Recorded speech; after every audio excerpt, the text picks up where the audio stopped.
బాడీలో ఏంటంటే క్యాన్సర్ ఒకేసారి రాదండి, కొంత టైం పడుతుంది.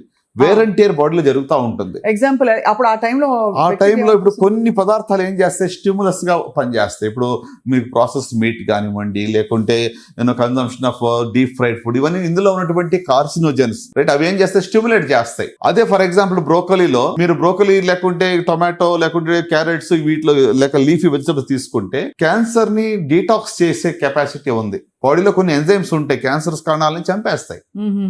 సో డీటాక్స్ ఎంజైమ్స్ ని ఇది యాక్టివేట్ చేస్తాయి. సో చెడుకి మంచికి జరిగే యుద్ధం అది. సో ఆ బ్యాలెన్స్ తప్పినప్పుడు ఇది క్యాన్సర్ బయటపడుతుంటుంది. సో చెడు ఒకవేళ, అంటే నేను జస్టిఫై చేయట్లేదు, కానీ ఒకవేళ చెడు బారిన పడినా కూడా బయట కొంచెం తినాల్సిన పరిస్థితులు వచ్చినా మంచిని సబ్స్టిట్యూట్ చేయడం వల్ల కొంతవరకు నివారించవచ్చు. కరెక్ట్. అంటే anti oxidant. It's all about their is nothing like poison, it all depends on dose. నా స్టాండర్డ్ గా ఎప్పుడు చెప్తాంటే మాట. అదే ఓకే. సో అంటే ఏది కూడా అతిగా తీసుకుని ఉంటే దానివల్ల అది బికమ్స్ పాయిజన్ ఫర్ us.